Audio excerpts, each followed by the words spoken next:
मेरे प्यारे दोस्तों, साधारण पूजन विधि काल के 17वां रविवार के पवित्र मिज़ा बलिदान में हम प्रवेश कर चुके हैं और हमने खुदावंद के जिंदा पाक कलाम को अभी बड़े भक्ति के साथ ध्यान से सुना। आइए हम मिलकर प्रभु के इस सशक्त वचन पर मनन करते हैं। प्रभु का ज़बूर हमें ये कहता है कि हे खुदा, मैं तेरी संहिता को कितना प्यार करता हूं। और खुदावंत उन्हें आशीर्वाद देता है जो उनके नियमों का पालन करता है, उनके नियमों को प्यार करता है और उनके नियमों को जानकर जो उन नियमों को अपनी जिंदगी में लागू करता है, अमल करता है, उन्हें परमेश्वर बहुत प्यार करता है। इसमें कोई शक नहीं है। ज़बूर 118 में से हमने आज वचन सुना था। आइए हम आगे बढ़ते हैं और देखते हैं किस तरह राजाओं के पहला ग्रंथ अध्याय 3 में से हमने सुना, खुदावंत सुलेमान को दर्शन देता है और पूछता है, मांगो, मैं तुम्हें क्या दूं?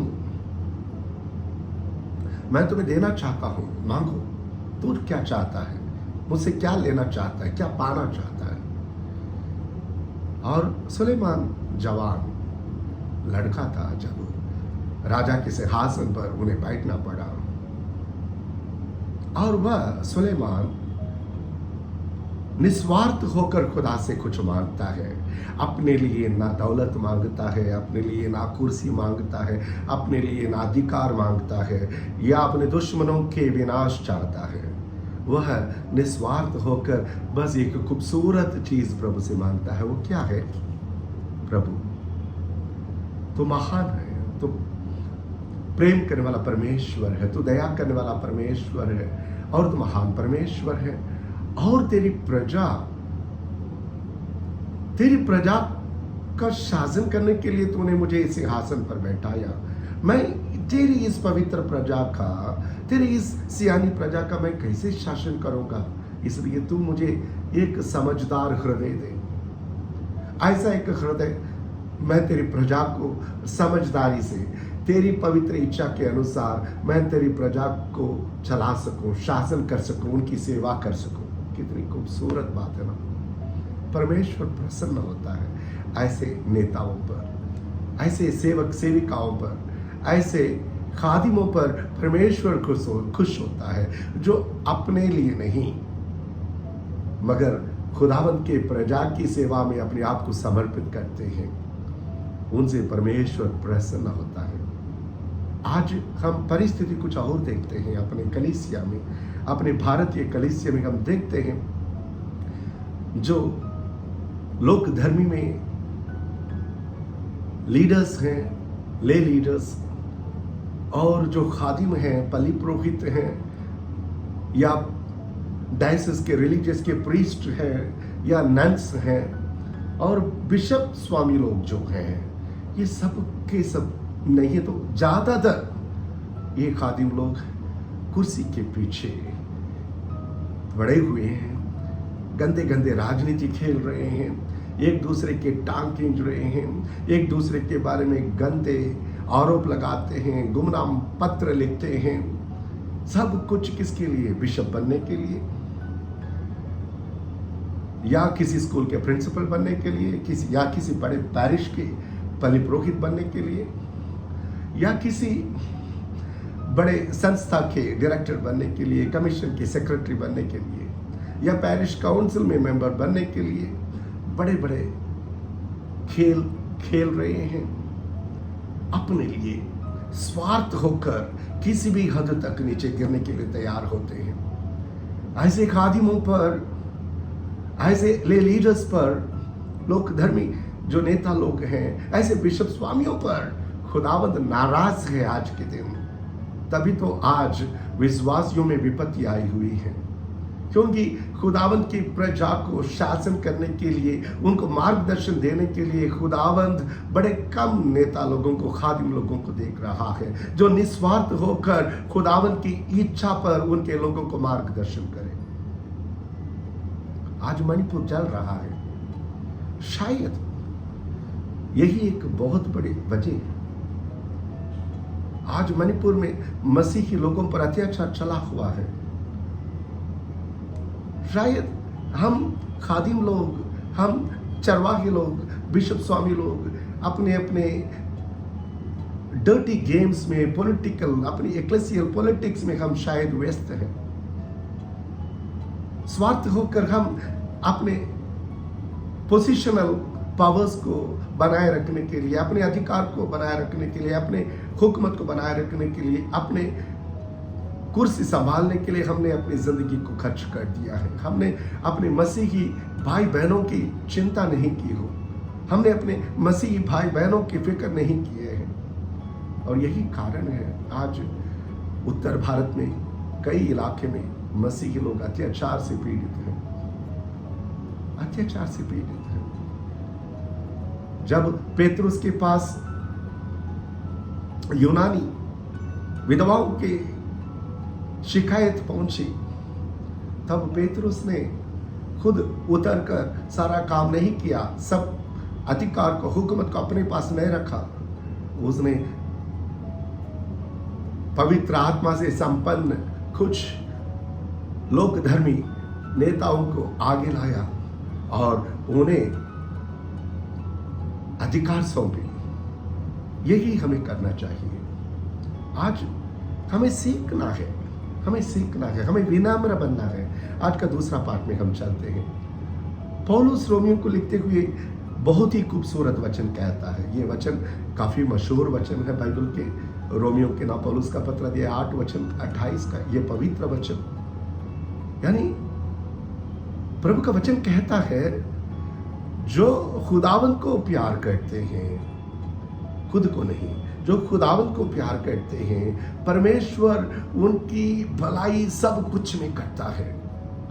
परमेश्वर उनकी भलाई सब कुछ में करता है।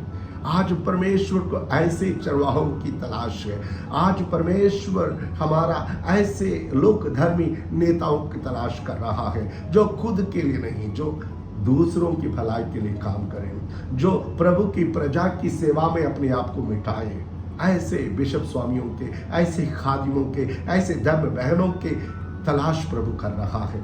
आज हम लोग खुद को इतना प्यार करते हैं, खुद को इतना आगे रखते हैं, सामने प्रभु के दास दासी खड़े हैं, लोक धर्मी से विश्वासी भाई बहन खड़ा है, हम उनके साथ इतने बदतमीजी बोलते हैं, इतना क्रूर व्यवहार करते हैं। अगर उन्होंने हमारे साथ कोई गलत काम भी कर दिया तो हम उन्हें माफ करने के लिए तैयार नहीं होते हैं। हम खुद लोक धर्मियों को कचहरी खींच कर लेके जाते हैं क्योंकि उन्होंने हमें मारा, उन्होंने हम पर गलत आरोप लगाए, क्योंकि उन्होंने हमारे विरुद्ध काम किया। हम उन्हें माफ करने के लिए तैयार नहीं होते, जबकि वे माफी मांग रहे हैं, रोते रोते हुए माफी मांग रहे हैं, फिर भी हम उन्हें क्षमा करने के लिए तैयार नहीं होते हैं। हमारे अंदर अपने खुद गर्ज इतनी ज्यादा है कि हम उन लोगों को सबक सिखाने के लिए तुले हुए हैं। बिशप फादर लोगों को सबक सिखाने में तुला हुआ है और फादर लोग बिशप को सबक सिखाने के लिए तुला हुआ है और लोक धर्मियों को सबक सिखाने के लिए तुला हुआ है। सबक लेने के लिए कोई नहीं है, सबक सीखने के लिए कोई नहीं है, प्रभु के वचन को समझने के लिए कोई नहीं है, प्रभु के वचन को अपनी जिंदगी में उतारने के लिए कोई नहीं है। ये बहुत ही दुर्दशा है हमारी भारतीय कलीसिया की। आज की पवित्र अंजील में आते हैं, खुदावंद यीशु मसीह कितने खूबसूरत दृष्टांत हमें बताते हैं बादशाहत के बारे में, परमेश्वर की बादशाहत के बारे में। प्रभु यीशु मसीह कहते हैं उस एक व्यक्ति के बारे में जो जिन्हें अचानक कोई खजाना मिल गया हो खेत में, और दूसरे एक व्यक्ति के बारे में प्रभु यीशु मसीह दृष्टांत में बताते हैं, अन्य दृष्टांत में बताते हैं कि वो एक इंसान जो एक बहुत बहुमूल्य अनमोल मोती की तलाश में है और उसे वो मोती मिल जाता है। और ये दोनों क्या करते हैं, जिसे अचानक ही एक खजाना मिल जाता है और दूसरा जो बहुमूल्य मोती की तलाश में रहता है और उस मोती मिलने पर दोनों क्या करते हैं, अपना सब कुछ बेच देते हैं, अपना सब कुछ बेच देते हैं, अपनी जायदाद को बेच देते हैं, अपनी जिंदगी की कमाई को बेच देते हैं और जाकर उस बहुमूल्य मोती, उस खजाने को आजमाते हैं जो स्वर्गीय बादशाहत है। आज हमें ऐसे इंसानों की जरूरत है। पौलुस को याद करें, पौलुस अपने खुद गर्जी में था, अपने घमंड में था, संहिता का ज्ञान का घमंड उसमें इतना भरा हुआ था, लेकिन अचानक दमिश्क के रास्ते पर उसे खुदावंद यीशु मसीह के वो खजाना मिला। उसने अपना वह घमंड छोड़ा, उसने अपने दुनिया के ज्ञान को छोड़ा, संहिता के ज्ञान को छोड़ा। प्रभु यीशु मसीह जो खजाना अचानक जो उसे रास्ते में मिल गया था, उसे जोर से गले लगाया, आजमाया और पूरी जिंदगी अब उसी जानकारी को आजमाते हुए, उसी जानकारी दूसरों को देते हुए वो जिंदगी गुजारी। कितना आनंद से वह परिपूर्ण था। स्वर्गीय खजाना अचानक मिलने पर कितना विनम्र हो जाता है वह, और उस विनम्रता के साथ वह दुनिया के अलग अलग देशों में, शहरों में जा जाकर कितना सारा दुख मुसीबतों को झेलते हुए वह बड़े आनंद के साथ स्वर्गीय बादशाहत का ज्ञान सबों को देता हुआ फिरता था। मेरे प्यारे दोस्तों, आज हमें ऐसे लोक धर्मी नेता चाहिए, ऐसे आर्च बिशप चाहिए, ऐसे बिशप स्वामी लोगों की जरूरत है। आज हमें ऐसे खादिमों की जरूरत है, ऐसे धर्म बहनों की जरूरत है। आज हम प्रार्थना करें। आज भारतीय कलीसिया बहुत गंभीर परिस्थिति में है, बहुत ही ज्यादा दुर्दशा में है। 3 महीने लगभग से मणिपुर जल रहा था, लेकिन पहले 2 महीने कोई बिशप स्वामी, कोई पादरी लोग बोलने के लिए राजी नहीं, खुलकर बोलने के लिए डर लगता है। इन्हें बोलने के लिए डर लगता है, सरकार इनके पीछे पड़ जाएगी बोलकर, सरकार इनकी शिकार करना शुरू कर देगी बोलकर इन्हें डर लगता था बोलने के लिए तरह। अब आकर जब दुनिया के बहुत सारे लोग बोलने लगे, साधारण लोग बोलने लगे, तब आकर इनको हिम्मत आई बोलने के लिए, सच्चाई बोलने के लिए। हमारे खादिम लोग डरते हैं। ऐसी दुर्दशा बदलना चाहिए। पौलुस जैसे, पेतरुस जैसे खादिमों की जरूरत है, सुलेमान जैसे खादिमों की जरूरत है, जो प्रभु प्रजा को चलाने के लिए, मार्गदर्शन देने के लिए, संभालने के लिए आगे आए, हिम्मत से आगे आए। एक समझदारी हृदय, एक हमदर्दी हृदय, एक संवेदनशील रखने वाला हृदय प्रभु से आज हम अपने खादिमों के लिए, खुद के लिए मांगे, ताकि प्रभु के बादशाहत हमारे बीच में स्थापित हो जाए। प्रभु के वचन के मुताबिक हम और हमारे खादिम चले और हमारे खादिम हमारा मार्गदर्शन प्रभु के इच्छा के अनुसार, प्रभु के वचन के अनुसार चला सके। तो आइए हम मणिपुर की शांति के लिए प्रार्थना करें, मणिपुर की राहत के लिए प्रार्थना करें और हमारे भारतीय कलीसिया की दुर्दशा बदलकर सही दिशा में चलने के लिए, प्रभु दिशा में चलने के लिए हम प्रभु के अनुग्रह चाहें। आमीन।